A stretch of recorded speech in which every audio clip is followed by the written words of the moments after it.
Thanks for joining us. I'm Bob Chubat. And I'm Erika Hayes. Tonight's coverage you can count on begins with a vote by residents in two Horry County subdivisions on whether they want to become a part of the city of Myrtle Beach. Tonight's coverage you can count on begins with a deck collapse that sent almost a dozen people to the hospital. First on Fox, Darlington County authorities continue to investigate the case of a missing boater found dead today. The Darlington County coroner says crews found Steve Murray's body this morning in the PD River. The police report says an employee found the loaded handgun inside a toy box after he saw a person he thought might be a shoplifter. Voters in Florence County decided several primary races, including 2 for seats on county council. Well, sea turtles have already started hatching on South Carolina beaches, but park rangers say nesting numbers are abnormally low. Fox News at 10's Leah Michigan spoke to an expert at Myrtle Beach State Park to find out why. Another day of this wet, soggy weather. Frank, looks like we're going to have to settle in because it's back tomorrow. Yeah. Imagine being able to take your widescreen TV, roll it up,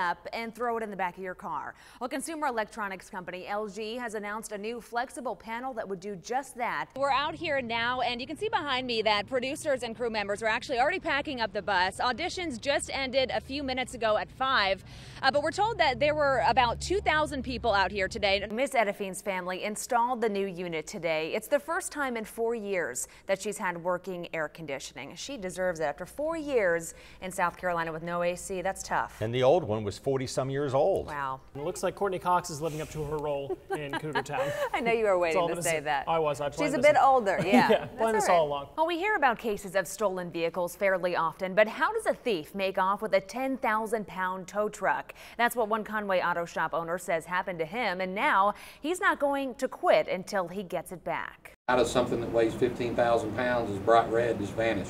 That's the question Bob Daft found himself asking about 2 weeks ago when he received a Facebook message that something was wrong. His 3 dogs had gotten out from inside the fence behind his auto shop in Conway. The dogs were in the road out there on 501, and so I came to town as fast as I could, and we put the dogs up, and the police were here, and we kind of checked everything out to make sure nothing was missing. After looking around a bit more, he started to piece it together. They actually broke they didn't break the lock, they broke this latch off.